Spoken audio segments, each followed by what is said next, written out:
6 minutter til. 11 minutter er man at turen skal ta. Det er ikke akkurat rakettfart på de store veiene i hovedstaden. Ring 3 i Oslo, der er det masse forsinkelser nå. Det er nesten normal ettermiddagstrafikk allerede nå. Litt tidligere enn vanlig kanskje på Ring 3 i Oslo. Grabe yung daan dito. 555 ut av Bergen mot Sotra da. Lydron og Harafjelltunnelen.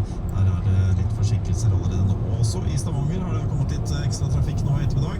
Grensøyden, Dusavik, der er det også en del forsinkelser. Ikot, ikot.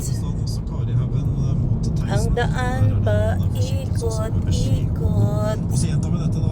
Med mga small falls. Så burde du jo rett og slett få flyttet bilen din, for det der er altså så mye dårlig Parang ilang. Utrolig, men nå er det trafikk eller politihelikopter. Ito yung daan ng Norway, ayan. Straks skal vi spille popkonge her. Grabe yan, day. Først så tar vi turen Delikado til rin. Dronning. Magra rock slide. Dette er rett og slett thank you. Okay lang ka lang ka.